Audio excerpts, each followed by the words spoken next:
Beadle and Decker, taking on sports talk like no one else. Michelle Beadle. I'm just helping. I'm helping America one by one. Cody Decker. I 100% believe in revenge. Revenge is a great thing. Back to the sports.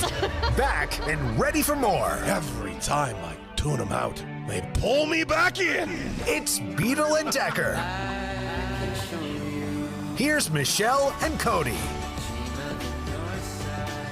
Hello. Yes. Yes, Michelle. Are we on? Yes. Are we we are on? on. We are officially on. Holy hell. Phew. Yeah, we're on. Terrifying. Michelle's back. Thank God. Thank God. Yep, you're I'm back, wearing Michelle. a specific shirt today for all those, Woo! timely. Yeah, It 'cause- works. It's here. Mhm. It's very important. Us. Yeah, because America, in case you don't know, we are the hottest country there is right now, Michelle. I've been told that many, many times. We're so hot right now. We are so hot right now. Yeah, I'm really excited. My mom's in Antigua right now, and she's getting ready to fly good for back to her. the United States, which I gotta say, terrible idea. I mean, I don't even know what's worse, flying in or flying out. At the moment, Mhm. that's what's kind of Mhm. scary about this whole thing. No clue. I don't know what's worse, but I gotta be honest. Like, I was talking with some friends this morning and trying to figure out, like, we all know that sort of like our central nervous systems and everything, like what affects us, what doesn't, stress and anger and just emotion, like what it's doing. The psychological effects, I'm so curious about when it's all said and done. What this will have done to all of us, this period of just wretched, embarrassingly inept and disgusting, shameful times. Like what effect will this have had on all of us? Because I feel rage like every All the day, time. to the point where it is actually, I think it's my default now. I think it's like this is, I guess, the new norm for me, and I don't want it to be. And I do all the things you're supposed to do. I reach out friends and family. I go for nice long walks along the beach. I work out. Like, I'm doing the stuff. But you can't get away from what's around us, and every day a new rock bottom introduces itself. And so I don't know, man. Like I envy people. I don't know if I envy them, but I'm admiring at the moment temporarily people who just can choose to not be aware of any of this, right? Like just live your life in your bubble and Yeah. keep it moving. Like that's got to be a crazy existence to not know any Yeah. of this. Yes. Michelle, I don't know how anybody can't notice any of this at this point. It's so ridiculous. I have a theory, and it is a relatively optimistic theory. So I would love your take on it. Here's the thing. I am someone that has a decent amount of cynicism in just baked into me. Just at this in point. life. Truly, it's just full on baked in. But I do think that there is a positive to be taken out of all of this dog shit. Just hear me out. Okay. Do you think how bad things are right now and how bad things have been? And today, I didn't even know this yet because I've been so locked in on putting a rundown together and all that I should have known that already today. We've had issues at airports all day because ICE officials who are not properly trained to be ICE officials sure as shit aren't properly trained to be TSA officials, which aren't getting paid right now. So everything at airports are just great. Yeah. They're not doing anything with the TSA, by the way. That's So now we got people getting tackled at airports that are American citizens, because of course they are, and everybody filming, which good, keep filming. My thought is simply this. This has gotten so ridiculous, so bad, so egregious. I honestly think that more Americans, and maybe I'm wrong, are a little bit, and I'm not going to use the word woken up, but are a little more aware of certain words and certain things that we've always said for years that we've never really paid attention to, like oligarchy and certain things. And I think people are starting to pay fascism. Yeah. I think people are starting to see exactly what these words actually mean in real time. And I actually almost want to give Trump credit that he is doing so bad that he's making people who don't know shit actually kind of wake up and to see what is actually taking place. Might be making people more politically inclined than they ever were in a positive side than we've ever seen. I might be wrong about that. That might just be my hope of mankind. But I can't imagine people are not looking around and seeing the reality in front of their eyes, not to mention the finances in front of their eyes. Oh, yes, that's a whole nother ball game, ain't it? Oh, all the things we were promised. You dumb mother. motherfuckers, you did this. Like, I will never, I'll say this, I will never forgive anyone who voted for I will never. It's a deal Me neither. breaker. It's a deal breaker in any kind of a friendship, a Mhm, relationship. Never, ever will I forgive you. mhm. I'll say this, like, I do see there have been some turncoats that have sort of just awakened and been like, this isn't it. And we've seen, bits and pieces from the right side start to go, this is not what we signed up for. This is not okay. People that are actually patriots, and what we mean by the word patriots, it's to actually love their country and want the best for it. The thing that the people are calling themselves now, that group of they're not patriots, they're cult members. And so, Yes. but here's why I don't know, because I had like a tweet the other day, after Robert Mueller died, and dipshit went on his little fake Twitter thing Dude. and said, "I'm glad he's dead. I'm glad he's dead."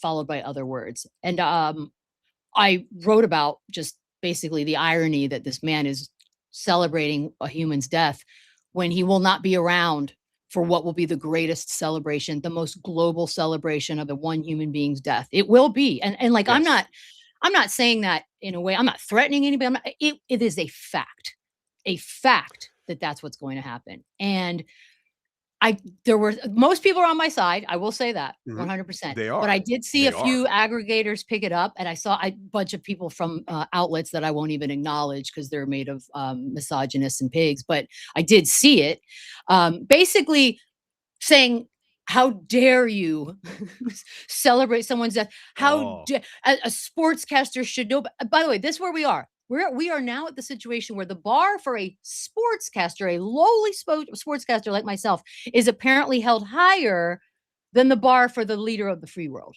as we are used to calling that position. So yes. this is where we are in the cult. This is where we are in reality, and not to mention the irony that like people lost their jobs for even mentioning Charlie Kirk, and that just no one's A apologizing. podcaster, No by one's the way. apologizing for that. No one. I don't think anybody got rehired. I don't think any of that happened. So again, yes, while I agree with you that there are definitely some who have just sort of went, "Uh-oh, I've done something wrong here," there are still so many that can move the goalposts with a snap of their fingers that it's almost terrifying how quickly Mhm. they can change the narrative, so now it works for you. It's It's not working for them. No, no, no. That's where I will moderately disagree. I think it's working for them within their own cult because, yeah, I'm watching members of the administration go on television saying, "Do you think this is actually good for him to go and celebrate this?" And they're saying, "Well, you have to imagine. Can you only imagine what Trump has been through?" Shut the fuck up, what you he's been bitch. through. What he's been through. Unreal. So, but that's what I'm saying. The brainwashing, it will be studied the same way we study wars and periods of time in other nation and dictatorships and emperors and things that have been done to people. Like, this is ours.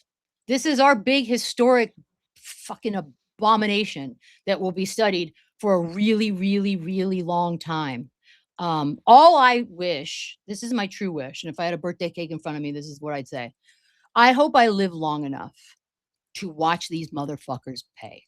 And number 2, I hope that they do have to Mhm. pay, because there's a part of me at this point that's like, every one of these assholes is gonna get away with everything. And not only that, they're all gonna walk away with millions and billions of dollars that they have pilfered from all of the illegal doings that they have had. So, yeah, man, let's just fuck it. Let's go. I got to start smoking weed. I got to Mhm. start doing something, because I got to be honest. Like, this is not a way to live. I've watched the entire television, all of the streaming. I've watched everything. So I'm like, it's got to be more to do. Got to be more to do, because if Michelle. paying more for gas, like all the basics that every American has to deal with, like, they're all feeling it. You're all Mhm. feeling it. He doesn't Mhm. give a shit, man. Like, he never did. Hey, just checking. I'm just looking at the date. It's now March 23rd. Was it about 3 months ago that Congress said you have to release all of the files? Just I, checking. I'm it's just it's curious when that was. all of this because this man in these files has been accused of raping and abusing a 13-year-old. And why can I say that out loud? Because they're in the files. And why do I want people to continue to say them out loud? Because this Mhm. asshole is the most litigious human we've seen in quite some time. And if you notice, he hasn't sued a single person who says these things out loud. Why? Because he's terrified, terrified Discovery would be a bitch. And I think a lot of people with platforms are getting louder and louder with these words. We don't throw around words like pedophile and rape. We just don't, because we know that can be slander. And this man lives for suing. Silence. Crickets. So, yeah, he did these things and he's doing these other things to distract us with shiny objects. Like it is. Oh, and it's also costing us money, and gas prices through the roof, Everything. and everything's through the roof. In fact, I sent you a guy. There is a guy who has made this Trump tracker. It's incredible, and he's really broken it down. Like, he's using all the algorithms possible to track everything in our day-to-day lives that has either gone up or gone down in price. And when I say the amount of red on this screen, the guy's trying to make it abundantly clear. I'm like, oh, and by the way, this is not bias. This is just statistical mathematics right in front of you. There is nothing about this as bias. Math isn't bias. This is ungodly bad. Look at all of this red. All of this red would get any human being fired in any job in the history of mankind. Yeah, I sent an email to my money people today. I was like, hey, realistically, can I leave the country now and live comfortably? Like, am I good? Like, if I took everything out, sold everything, and they're like, well, yeah. And I'm like, okay, well, this is just your first email. There'll be more coming. This is the beginning of a long conversation. This is a thought process. I've had the thoughts. I've verbalized the thoughts. Now I am bringing in the actual people that would realize these thoughts for me. So here we are. We're getting closer and closer, dude. But yeah, I wanted to fly in. I wanted to go do something next week, but I'm not dealing with the airport. I can't. Although, devil's advocate, I've never been arrested. And if I go to an airport where there are ICE agents, that might be the closest I get. Michelle Beadle, I mean, we have been trying to blow this show up on our own for a little bit. If you want to do it, legendary. I'll go with you. Get it all in video. Fucking go with you. No. We'll both do. We'll both go out in handcuffs and like, did you guys hear about the show Beadle and Decker? Yeah, they got 3 to 5 years. but we won't get pardoned. That's the shit thing. I mean, they're checking people's phones. They're checking like social media. There's like a chip list now, like a tip list that you have to sort of erase your apps and your social apps when you land, and just. This is a fascist state. And I don't know how we got here. I really don't. I do. And we have 34 months. I know how we got here. I didn't beat the shit out of Stephen Miller when I should have. I'm sorry. I didn't beat it. I'm really sorry. I did not know Stephen Miller would ever not be put in a loony bin by the age of 22. Do you know what's crazy? You and I have both, it's like with that sliding door stuff, right? You and I have both had very close encounters with you, Stephen Miller, me with Donald Trump himself twice, by the way. And it's one of those time machine moments. You're like, if I only knew now, or then what I know now, it would have just taken a little dart of frog poison.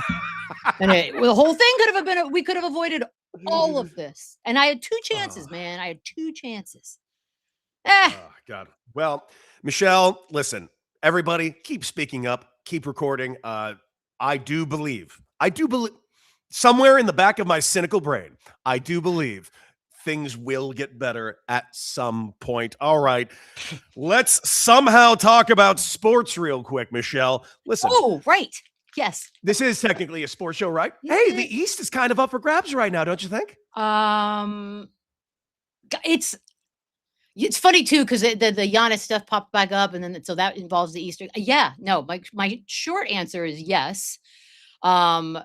My long answer is sort of looking ahead. And by the way, I don't want to do this because I hope that Giannis stuff gets solved sooner rather than later. I don't want to do it all summer long. I'm hoping it's day one free agency / movement / trade / whatever that this goes. But yes, for now, I can't shake the feeling that Boston's going to the finals. It's been about a week and a half that I have felt that very strongly, and it's crazy that we're here. Good for them. My goodness. But yeah, I mean, New York's in it.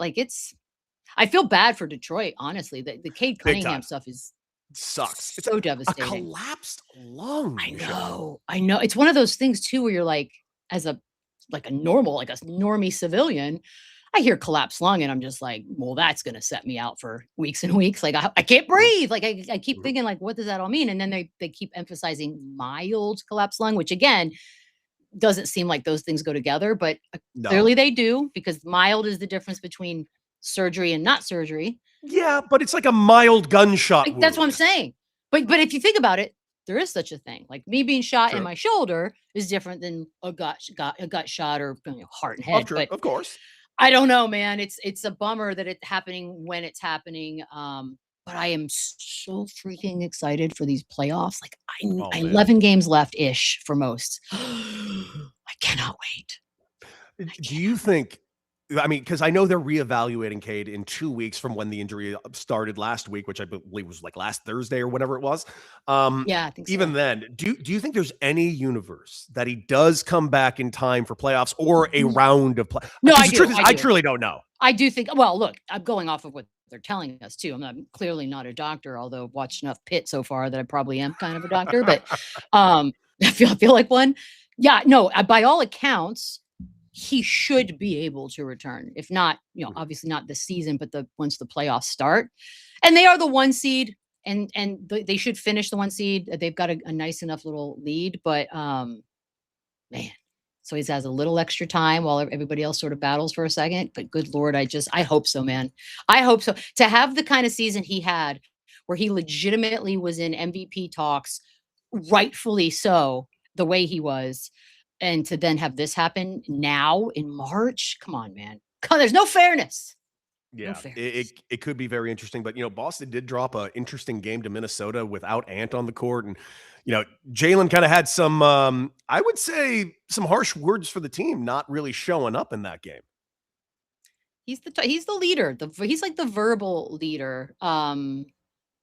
Yeah, look, hold on. Let me get my standings up. I feel I got this news. They're a half game they're a half game above the Knicks as we currently stand for the second and third spot. Okay, so they are battling. So Detroit's mathematically 4.5 up. Yeah, it would be. I mean, it would be a miracle if that were somehow to happen.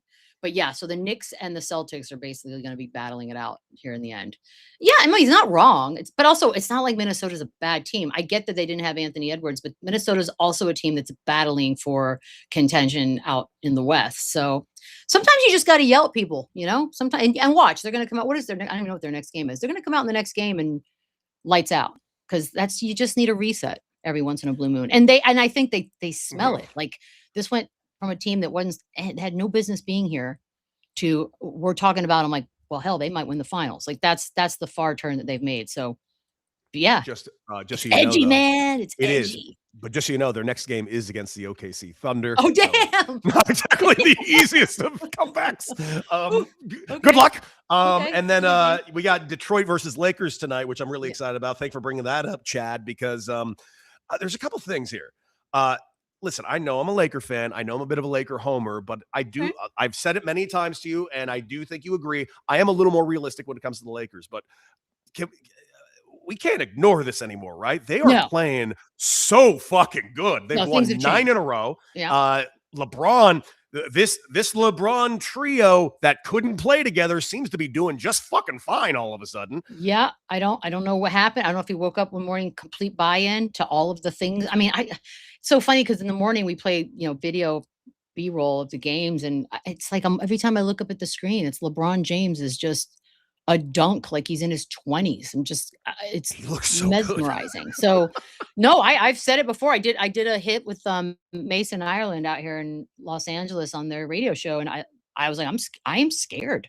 Like I'm legitimately scared of what's happening with this Lakers team right now. Like whatever it is, I don't know. I don't know what the magic sauce or what they sprinkled, but it's working, and I don't want to see them in the playoffs. Not like this.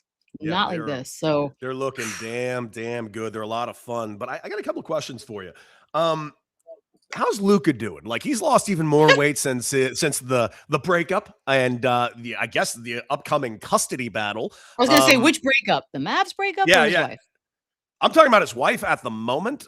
He already dropped like 30 pounds from the Mavericks breakup. Now he's dropped another 15, and he looks really good. He's playing really good. That's the part. Jesus, he's playing good. It's just I'm hearing some rumors about Luka around town though that might interest you a little bit. Go on. I've been here. Listen, I got a lot of friends in the restaurant and bar industry. And I got a lot of friends that work in and around places Luka has become somewhat of regulars at. And I'm talking about multiple places and multiple different voices. A lot of people are saying that Luka's how do I put this? A real fucking dick. Oh, Is snap. What? and What? I've listen, I've seen it on the court plenty, but I've heard a lot of rumors about him at restaurants being kind of rude to kids when they try to come up to him, which come on, dude, you're on the Lakers. Make that kid's life by being nice to a kid.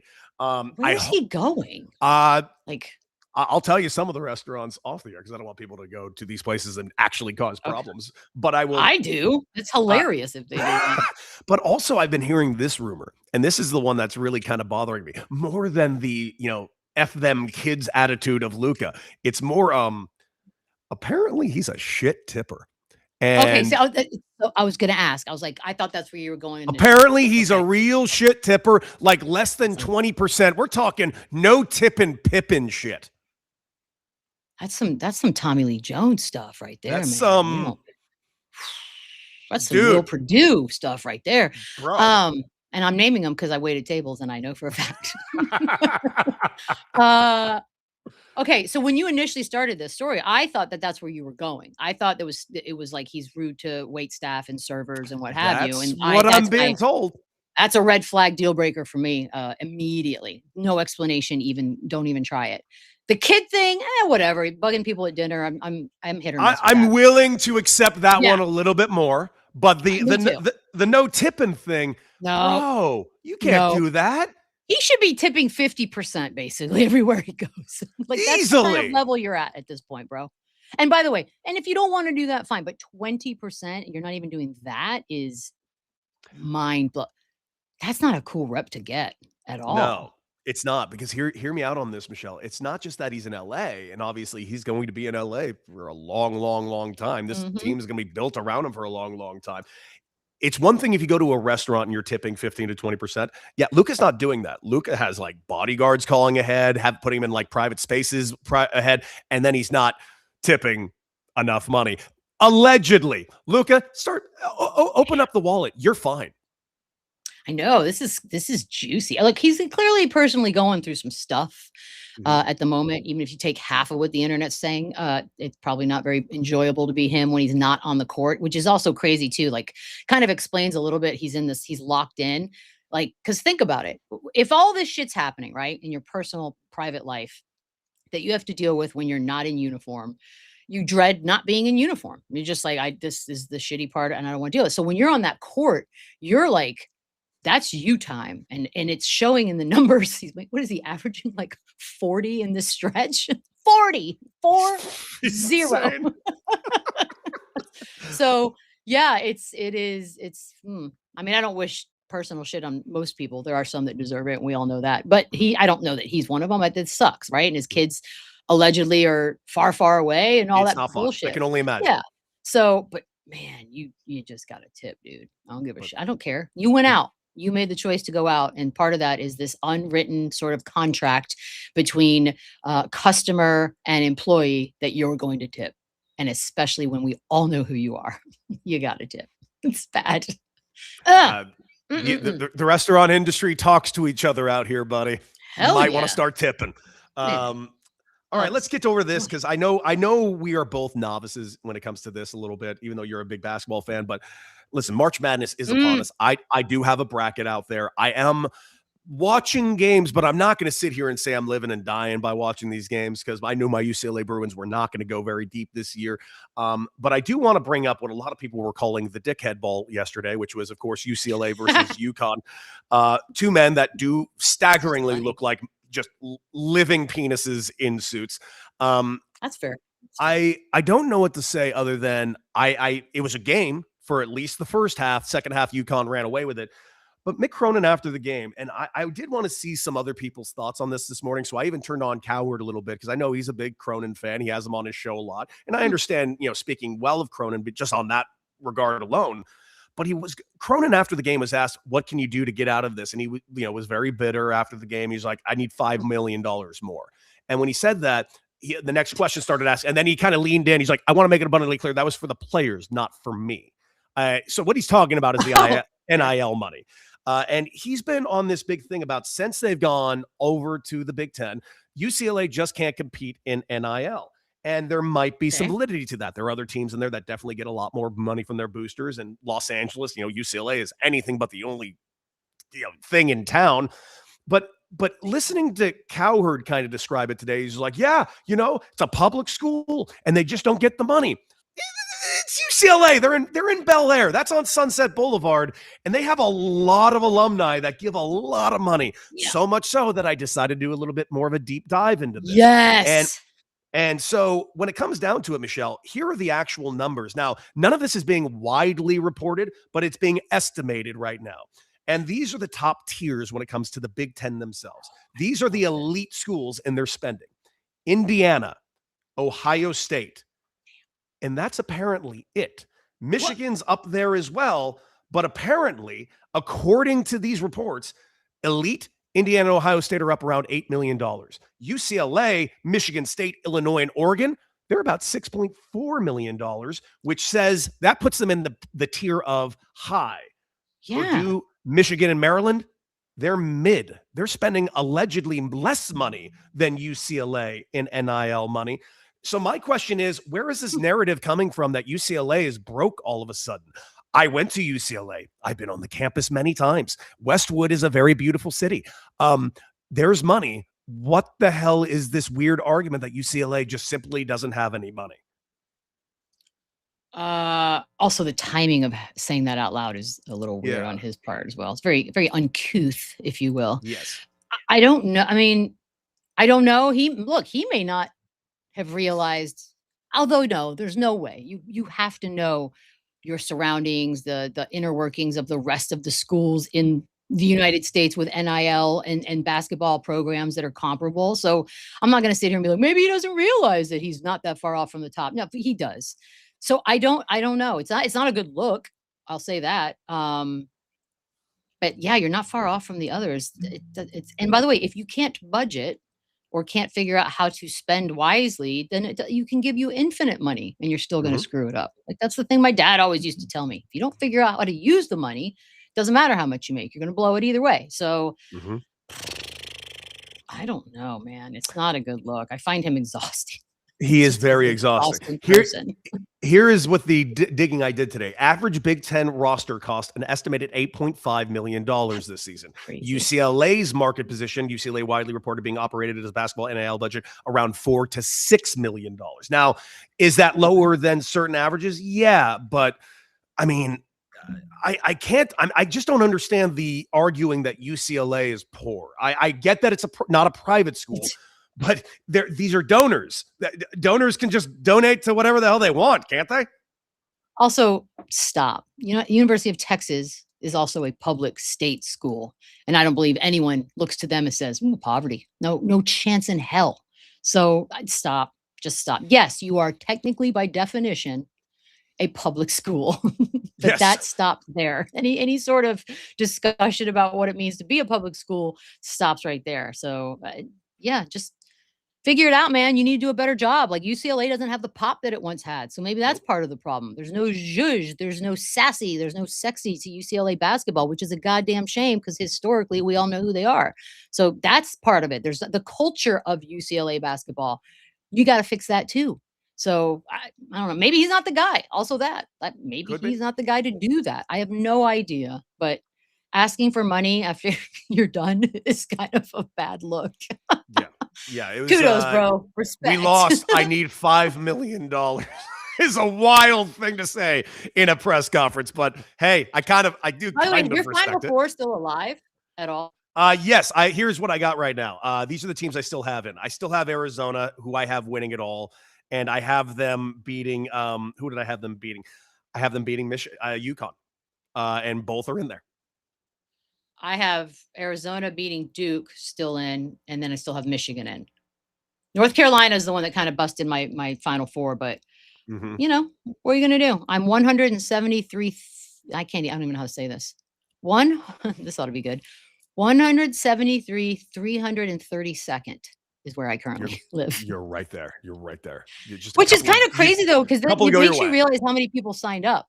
Because I have 43 of 147 points, but if you look at the what people have, it's like the high is like 60. So Mhm. that's how many people sign up for this damn thing. It's crazy. Well, Michelle, let's get off sports for a second and let's have some Okay. fun. Let's do some Yeah. quick hitters. No Shay, no problem. We still got quick hitters. Bing bong.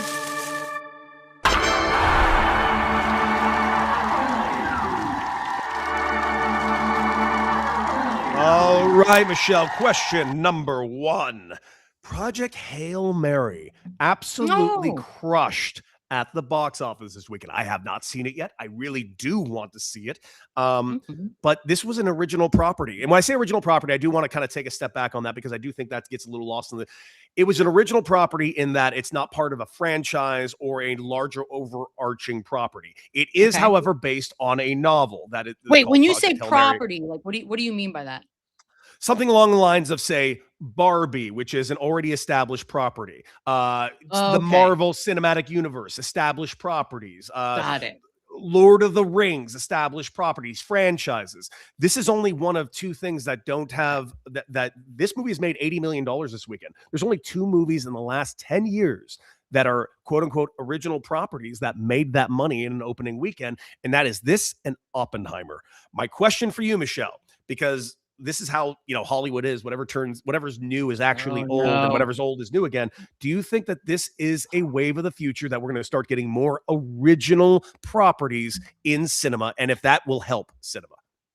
Well, you would think, but I feel like the mimicking that goes on after one good idea is sort of the idea itself. So like if the originality is sort of where I feel like people have suffered. And I don't know, at the end of the day, that's just as simple as I don't believe that people stopped having ideas. Mhm. We're in a town where right now, there are probably, I don't know, 100,000 people walking around Los Angeles with great ideas, trying to get discovered, trying to get their scripts written, get their show bought, whatever. So the ideas will never run out. You just have to have the suits that are willing to greenlight said ideas. So I hope Yes. so. I hope the suits look at this and say, maybe we take some Hope of so these too. ideas and run with it. Look, it's not a guaranteed home run. That's the part of the unknown of it all. But if this works, like, yeah, I know. I saw the opening weekend stuff and I was like, damn, I don't even know what it's about. I just know it's Ryan Gosling. That's all I know. Yeah, it's about basically it's called Project Hail Mary. They're taking a teacher who has all of the specific knowledge for this one mission to save humanity. He's not an astronaut, but they're making him an astronaut because he Oh. is Oh and no. it's Ryan Gosling, and apparently he on the road meets a rock-like alien that's trying to do the same thing for their species, and they become like friends. It looks like ET in space with Ryan Gosling. I want to see it. Well, hell, you sell it like that. How Yeah. did I not want to see that? Yeah, and Sounds apparently, amazing. apparently, it's a beautiful film, specifically in like IMAX. So I'm way into seeing Oh, this movie. I'm I'm looking surprised you very didn't forward see to it it. this weekend, actually. I figured that I would be a I, firstie. w- I was feeling a little under the weather this Okay, weekend, fair enough. sadly. All right, question number 2. Jameis Winston is making his Netflix Major League Baseball broadcasting debut. Oh my god. Um, What? thoughts? Well, I'm sorry. You can't just throw out these words like it means nothing. Every one of those was a true statement. Wait, as in like the opening night? Like on Opening night Wednesday? of Major League Baseball on Wednesday, Jameis Winston will be working on the broadcast for Major League Baseball opening night. Now, to his credit, he did play baseball at Florida State, Yeah, I but played baseball also, too once, and nobody's hiring me to do dumb shit. but Let me also, ask what a the fuck? question. Like who's I don't even know who calls the games for Netflix. Like, do we know anything Uh, about any of this? they've just started splattering out the names as of recently. I can't even remember most of the names. I know Lauren Jihadi is part of the crew, and she's pretty Okay, we great. love her. But outside of that, I'm not sure. But Jameis Winston definitely stood out to me. This would be like me announcing opening night of the No, it wouldn't. NFL. No, it's probably worse than that actually. You Like, think so? I mean, he did play college baseball. I played a little high school football. here's the thing. You either like Jameis Winston or you don't find it amusing. I think that's kind of how this is going to go. There's going to Yeah. be a split between those because think about it. Anytime Jameis Winston sound goes viral, it's people think it's hilarious. Like they think Mhm. he's just a character and the words that he says are endearing and humorous and funny. If you think that, then this will be a hit. If you're Mhm. like me, where you're like, okay, I don't think it's funny, but that's just me, then it will be probably annoying after a while. But again, it depends on how they use him too. Like, is he the third guy in the booth, or is he like No, a I don't think so. correspondent? I think Or he's going to be a correspondent yeah, going so around, of it which might he'll probably be very good at that. that might work. That and by the way, it also very much depends on who he's throwing back to, because we all know, like just for an example, if it was Bob Costas that he was throwing back to, this would be an Oh, no. absolute failure. It Can't have has that. to be someone who's willing to give and take with Jameis Winston, because otherwise it's stiff and weird. So I don't know. You know, Barry Bonds is a part. Barry Yeah, Bonds is officially a part of you it. need That to was give me just two more announced. names for this. Hold on, Netflix. All right, let's take a look. Netflix opening night. I knew Barry Bonds was just added to it, which I thought was interesting as well. Yeah, I've never even really heard him talk. Oh, here we Hunter go. Pence is on there. CC Sabathia.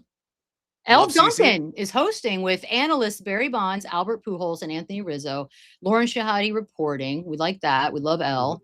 And then it's Matt Vasgersian as okay. You know what? That's great. Matt That's great. Matty V is fantastic. Listen, this is going to be interesting. You know what I like about it? Here's what I like about it and don't like about it. What I don't like about it is it reminds me, remember when Apple Friday night started doing their like Major League Baseball games? I know it happened. I never saw any of it. And they put together some interesting crews. It wasn't that the crews weren't talented. Every person in every one of these crews were quite talented.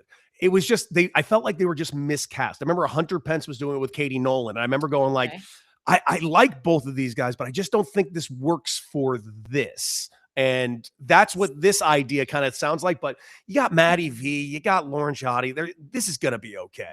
Also, you have Jameis Winston, Burt Kreischer, and WWE superstars Jay and Jimmy Uso. I don't understand. Okay, I'm back out on this again. Never mind. Fuck this. God damn it. Just fucking hire people that know what they're doing. Actually, you know why I'm going to love this? You know why I'm going to love this?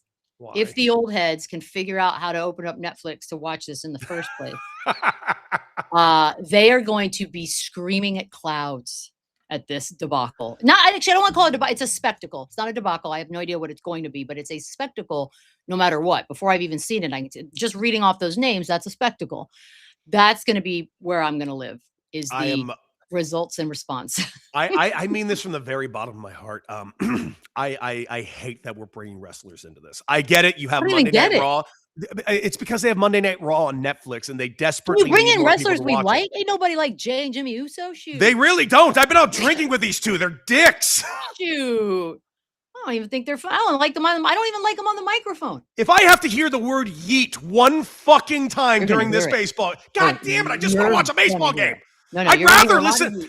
I would rather Barry Bonds get on the mic and say, fuck all of these people and yell about how much he hates Major League Baseball than hear yeet one time.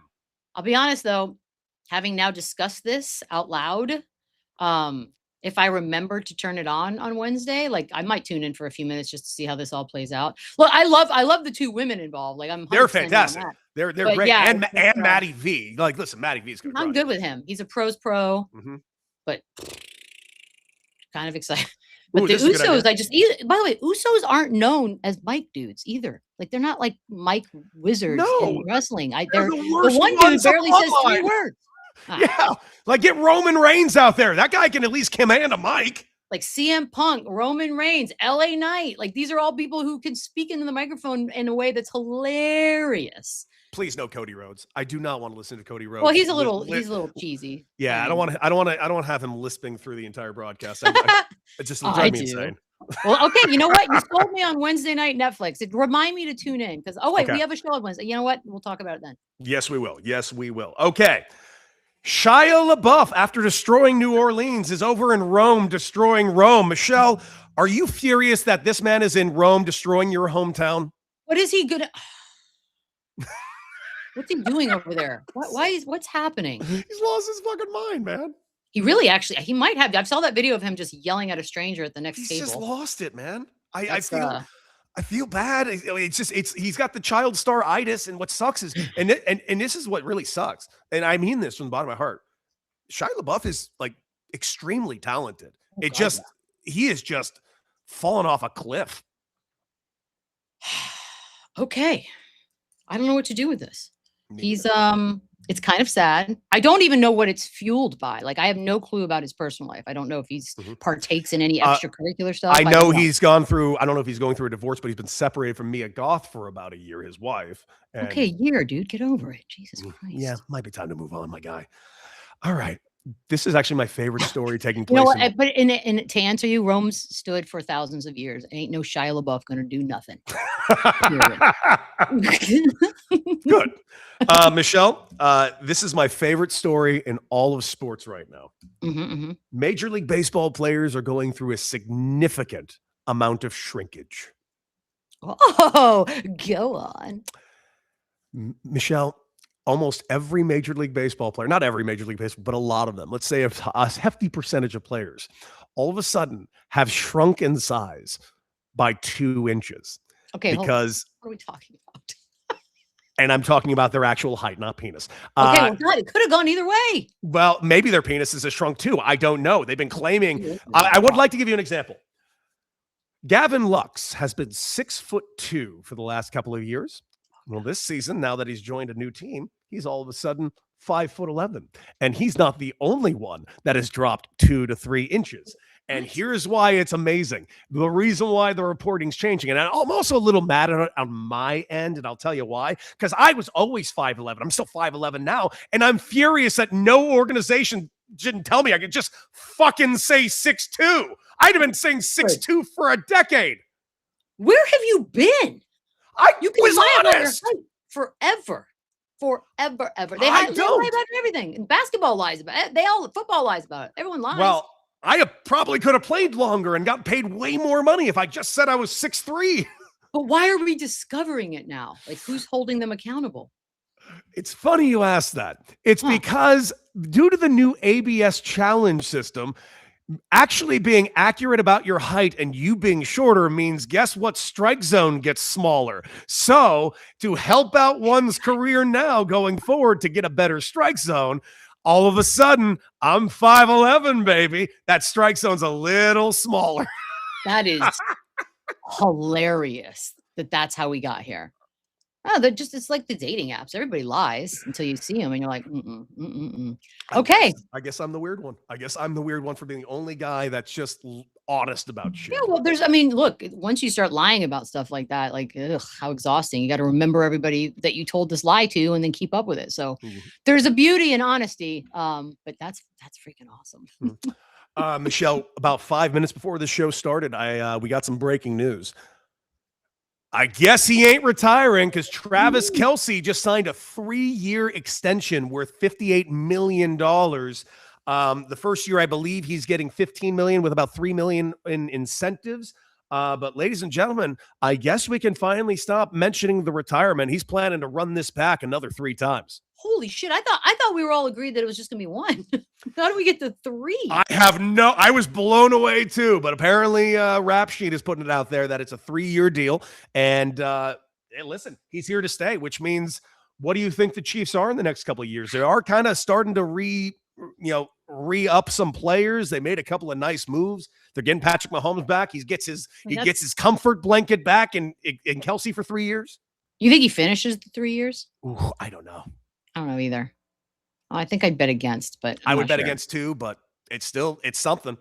Look, you'd be dumb to doubt Patrick Mahomes. Like, it's, he's probably going to be hungrier than ever, having to sit out as long as he has and watch everything go on. Like, that's probably, when you're a competitor at the level he is, my goodness, I can't even imagine how frustrating that must feel. So yeah, I feel like that. I think they're going to be somebody to watch for. It's all Patrick Mahomes. It depends on Patrick Mahomes. Like, that's it. And Ryan might be right. Taylor just wants him to work. You got to pull your weight, man. That wedding is getting here quick, man. Yeah, it's not going to be cheap. And she only has $1 billion. Also, on top of that, another signing today, earlier than expected. Njigba signs an extension as well in Seattle for a decent amount of money. What are your thoughts on that? Here's my question for you that's really kind of driving me nuts. Why is no one talking about the defending champion Seattle Seahawks? I get that. I also agree that the Rams are really nasty and are going to be really good, but the Seahawks did beat the Rams and then went to the Super Bowl and won the Super Bowl. And it's like everyone's like, yeah, the Rams best in the NFC. Seattle didn't get worse. No, but it's the same reason why we didn't talk about Seattle all season long. I just think they're geographically out of sight, out of mind. Like I really believe that. Like they're just not on the SAS meter of teams that we all talk about. Especially if you're going to compare them to the LA Rams. Like, no, you're never ever going to be.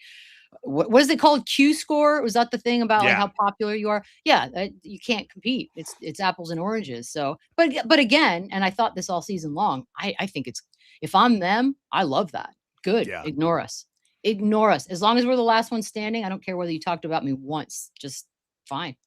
So it's kind of crazy. Yeah, they are the Super Bowl champs, and I've heard 0 words about they won them. that, and they won that game fucking quite handily. Like it's just, it wasn't even a game. So by the way, I don't even remember the game, Cody.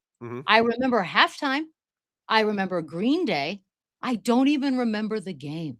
I remember it being extremely lackluster. That's all. I remember the game being the least important thing on the day. Damn. And also, Cam Scattaboo goes ahead on he's on an apology tour because he goes on another podcast and says another stupid as ass shit. Apparently, Cam Scattaboo went on the Bring the Juice podcast and was asked about his thoughts on CTE, of which he said doesn't believe in it. It's an excuse. Yada yada yada. Michelle, we all agree that this is just a young dumb fuck. Why is anyone asking this kid questions? Because you're gonna get this. You're gonna get free publicity. What is Bring the Juice? Like, who hosts that? A guy named Frank Delena. Okay. Well, see, there you go. I now know that there's a podcast that exists in the world called Bring the Juice, simply because this idiot decides to go on it. Thinking. No, he is. Look, this is not, I don't think there was ever a confusion for his path in life. I don't think it was between football and neurosurgery. I think he was where he's supposed to be.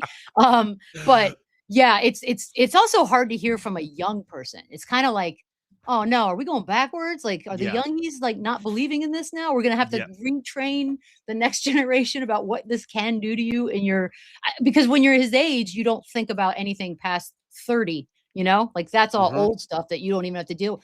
So it's kind of weird to me. I wonder if there are more young folks that don't believe in CTE and we got to start it from scratch. Oh, well, brother. Here his is really, really, really good and not at all written for him apology.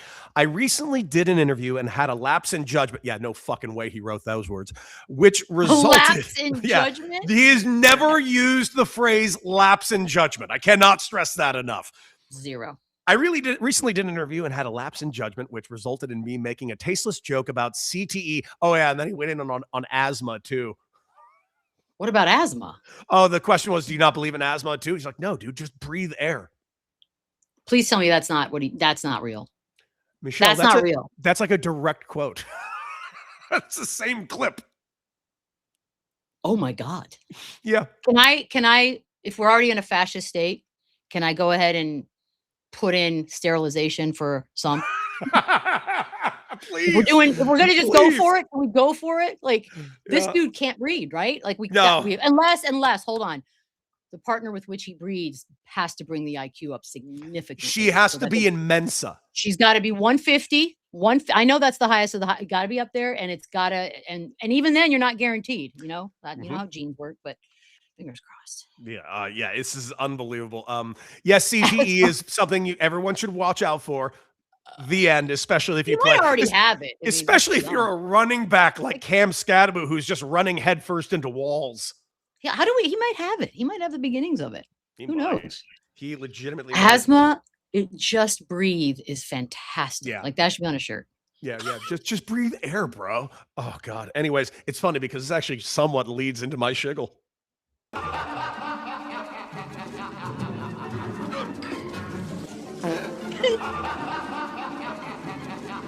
Michelle, here's what I'm shingling on, and it is somewhat related to Cam Scattaboo. I watched a documentary this weekend about the Manoverse, and it's the Manosphere, I should say, whatever the fuck it's called. And those of you that don't know what the Manosphere is, it's a collection of all of these stupid self-help podcasts by a bunch of absolute dipshits who truly think that they are the end-all be-all of old school masculinity. And the reason why it is related to Cam Scattaboo is because Cam Scattaboo is absolutely the age group demographic that has been affected by these fucking idiots. And the names that are, well known is obviously you got the Andrew Tates of the world, who is a complete alpha fucking lunatic. He's an alpha, bro. He's an alpha. I read a tweet by him recently that I don't know how I saw it. It was forced upon me. And it was something about him saying having sex with women for recreation is the gayest thing you could do. And to which I just thought, this guy is so closet. He is the king of Narnia type of closeted. That's how deep into said closet this man must be. Like, writing that sentence is the gayest thing you could do. I am just blown away by any person in the manosphere that anybody listens to. And it's baffling to me, this universe of bro culture that is somehow infected and infested its way into our lives. And this is a pretty interesting documentary. My problem with the documentary is it didn't go deep enough. It needed to go further into this because it did somewhat ignore what else the manosphere is. Because if you don't think the Joe Rogans and the dipshit Theo Vaughns of the world aren't absolutely connected to this exact same universe, I would say they're the fucking pioneers of this fucking horrid universe. Joe Rogan, all 5'6" of them. Theo Vaughn, all coked out 5'7" of them. Get the fuck out of here. Like, who are you guys admiring? You guys wonder why you can't get laid and you're all fucking lonely? Fuck. So what you're describing is the vicious cycle. It's like a wave pool, right? I remember when I was young, I was floating down the Guadalupe. Yep, that's how we say it. And in a tube with my mom. And now I'm a good swimmer. I've been swimming since I was like in diapers. I've been in water. So that's not the issue here. But we got caught in one of those little 1 foot waves that just sort of does this to you when you're in it, right? Mm-hmm. And what you're describing is that the situation that makes these people and keeps them going is just this shitty little wave cycle that you can't get out of, because you've got incels who look for idols. You've got idols, quote unquote, who need a following. They all hate women for one reason or another, can't get them, don't know how to talk to them, are completely ignored by them, hate them, whatever, name it. There's a million reasons for it. And they just feed each other, and then they're stuck in this whirlpool, and we're all just sort of witnessing it. And unfortunately, they've made enough of them that are big names and big platforms that shit creeps in to like mainstream news and mainstream consumption. Like there's no world, Cody, in which I should know what the fucking Andrew Tate is. I should never have known this person exists. No world. Our worlds don't intersect. They never should have. But yet I'm very familiar with who he is. And that's the problem. Their platforms are gigantic. And why?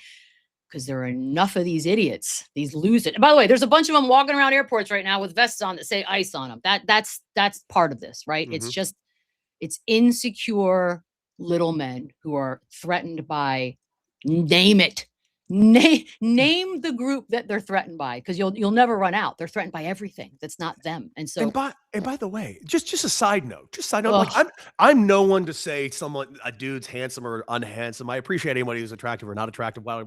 These are a bunch of ugly fucking little dipshits. Like they're a bunch of like out of shape fucking trolls. Like I'm baffled that anybody listens to them. And by the way, this is the thing about the manosphere that I've really noticed. And by the way, I live in a slight aspect of this because I'm a guy that goes to the gym a lot. I'll post a gym video, which I'll admit is fairly douchey on my end. So douchey, bro. But you know who is loves those? It ain't women, it's all the dudes. And I'm not doing it for the dudes. I'm more doing it for me. And that's the thing about the manosphere that's so weird to me. None of it is about oppressing women, even though they're all lonely and want to get women. No. It's about impressing other men. And that's fucking wildly stupid to me. Well, because I don't think they view women as a prize in any way. We're transactional, right? Like most of them view us as, well, they're just gold digging whores, and you can buy them, and this, that, and the other. And there's just an unhealthy view sort of what the female counterparts to them are and do and feel. They'll never get that. And now I'm more fascinated, and I don't know if this doc goes into that, of like a recovering bro. Like, do they get into that? Like the ones that have sort of woke up one day and said, deprogramming? Yeah. How's that work? Oh, Do they do shit. that? They didn't get into the Damn. documentary. I would Well, love to see how you.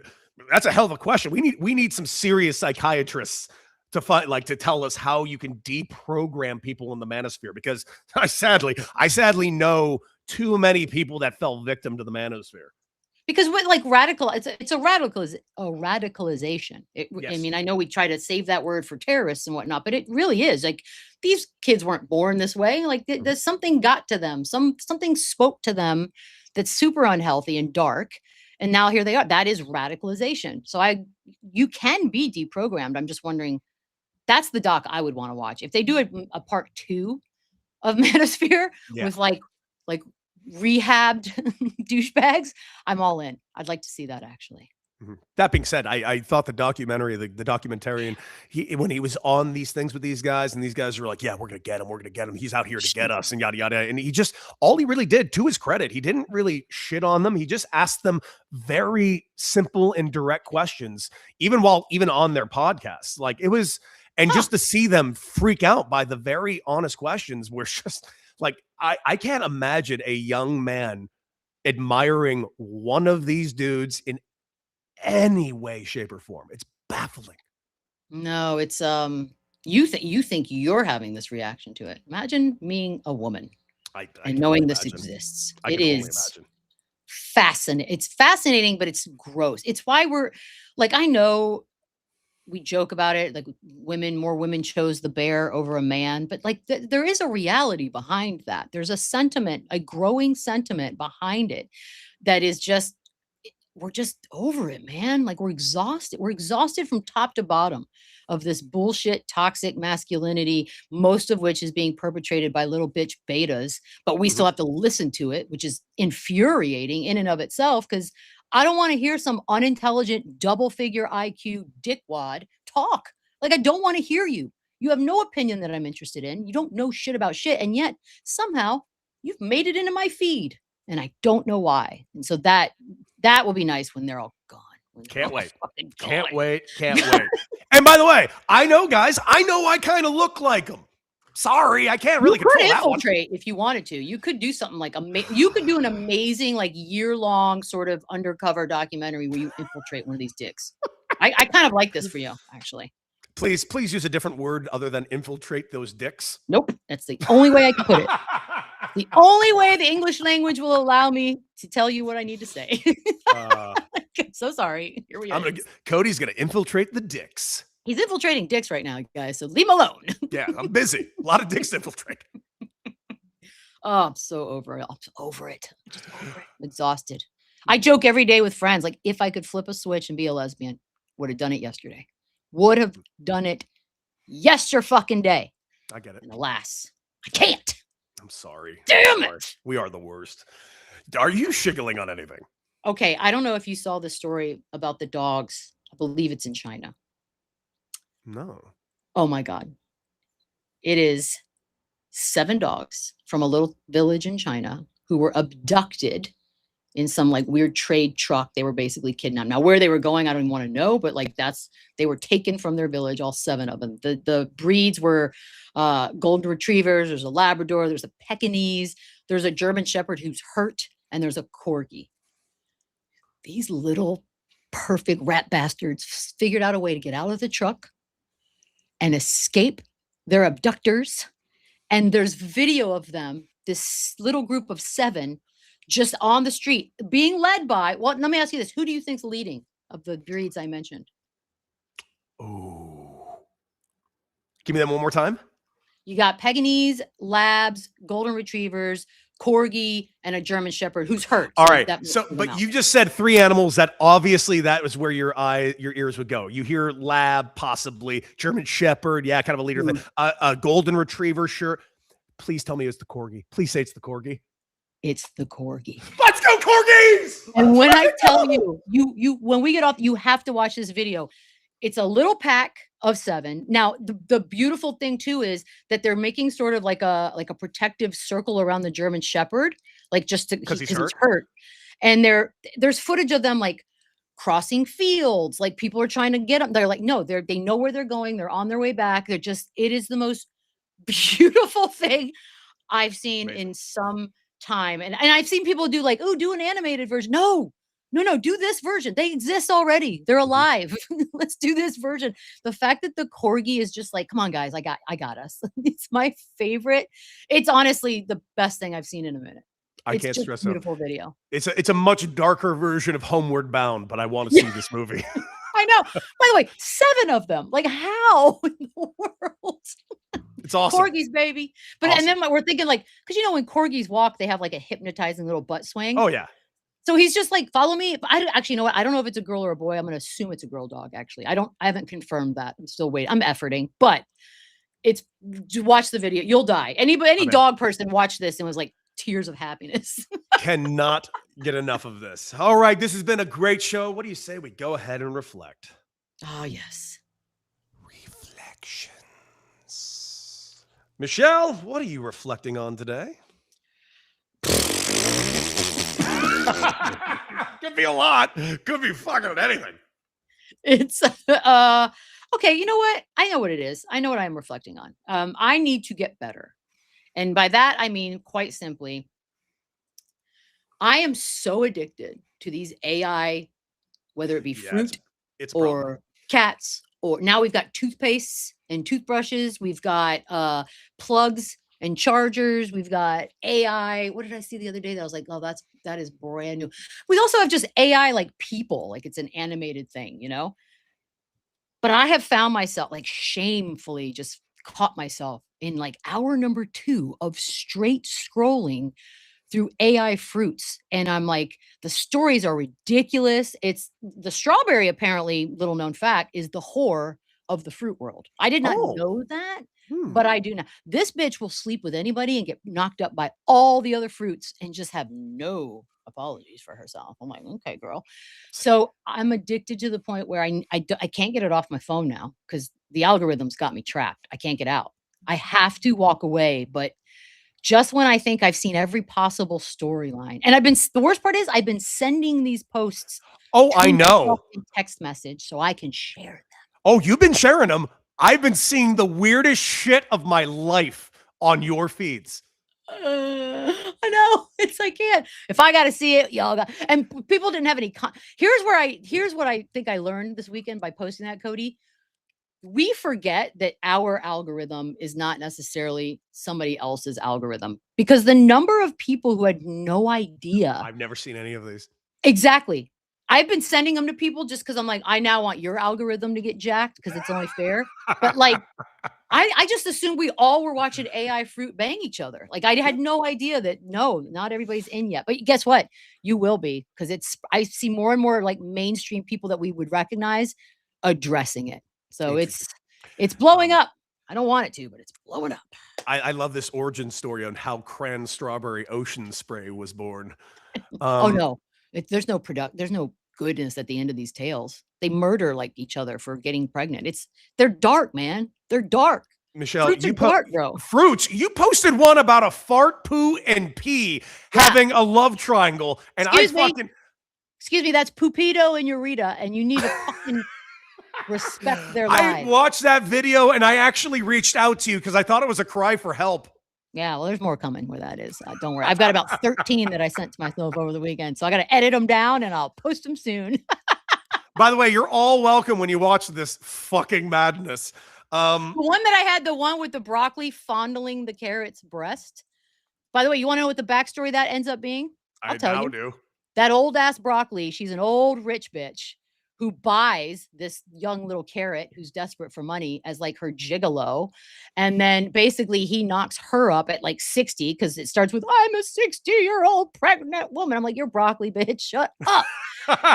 And she gives birth. And then it fast forwards like 20 years into this child's life. And it turns out there's like 7 parts to these things. I can't take it.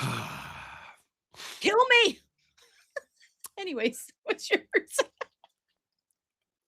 My reflection is a new movie was released on Netflix. I haven't watched it yet because I actually didn't watch the ending of the show, so I need to catch up a little bit. But the star, one of the stars of the movie, actor Barry Keoghan or Kogan, depending on how you pronounce it. I always get that wrong back and forth. Keegan is what I've heard. I've heard that too. So Barry Keoghan, who has had his ups and downs. You know, a guy who was the belle of the ball about 2 years ago with a bunch of nominations to kind of falling off real quick And you know why? because he apparently cheated on his girlfriend Sabrina Carpenter, Thank you. allegedly. Thank you. Well, Barry Keoghan or Kogan is going through a little bit of trying to get himself back out there, but he did kind of put himself and disappear for like an entire year. That's smart. And part of the reason was, this is what he's saying, it's because of after the relationship, and he doesn't bring up the relationship at all or the fallout of the relationship. He just basically said he kind of tucked himself away because he didn't want to go out in public because he had just been getting so many comments on his looks and it just made him feel fucking awful. And he kind of shut himself away. He's just like, everyone's telling me what an ugly fuck I am at all times. And I didn't want to be around it anymore. So he kind of shut himself away. That kind of sucks. I actually kind of feel bad for him. And if you know what, if he has learned from his past mistakes and he's growing and he's getting better, good for him. But if he's not, and this is just an excuse for all his past discretions, I'm not interested. That being said, he is a good actor and maybe the movie's good. Cry harder, bitch. Cry harder. I don't know enough details of what happened to the relationship. Welcome, Bear. It doesn't matter. The fact that you like went and look, is it fun to have thousands and millions of people tell you're ugly? No, but guess what? Women have to deal with on a daily basis on the interweb, bitch. Shut up. Now, you know what? Again, this goes to show men are just so much weaker and yet have portrayed themselves as the stronger of the two. But here we are. This guy had to disappear for a year because people told you were ugly. And by the way, he's not the most attractive boy. And that's okay. You're a great actor. Mm-hmm. Adrian Brody's not the most beautiful man, but it doesn't seem to bother him one bit. No, trust me. That guy's got more confidence than any 90 people living combined. Yeah, look, you went out with one of the bigger pop stars that sort of has that kind of a cult-like following. Mm-hmm. And unfortunately for you, like the shit was that you cheated. She wrote a whole song about it. And like that is the downside. Like if Travis and Taylor ever break up, it's gonna be a tough road for Mr. Kelsey. You're gonna disappear for the rest of your life if you break up with that woman. At least he's a good-looking kid. At least Travis will be fine. But yeah. Yeah, he will be, but still. I don't know. I don't like seeing anybody have to go through it all publicly is all. That being said, I mean anybody. That's all. I have zero sympathy. Oh, I didn't say I had a ton of sympathy. I just don't really feel like seeing it. Imagine what women have to deal with. I cannot imagine. But you know what we don't get to do? We don't get to go on a wah tour and talk about how I disappeared for a year because people said I was ugly. Michelle, by the way, brilliant by his PR. Yeah. Try to get sympathy back. But real quick, I'm not looking at this going like, you know what? I want this guy to be the biggest star in America. That's not what I'm saying. I'm just like, well, at least he's kind of getting out in front of it and saying some things. Something. No, he's trying to get sympathy because he knows that's the only way back in because people hate. By the way, it's dumb to hate him because he cheated on. You don't know these people. Who gives a shit at the end of the day? But that's fortunately how fandom works for some. And that was the price he paid for dating a pop star. Yep. Learn your lesson. All right, Michelle, that has been it for us today. What a fun time this was. It's always the best doing this with you, Michelle. And you will be back, of course, on Wednesday for Michelle Beadle Wednesday. Tomorrow, Tyrone Tuesday upon us. We got plenty to talk about. And God, it's great seeing you. That's all I can say. Great seeing you and great doing this with you. And looking forward to the next one. And as always, R.I.P. Estelle Getty.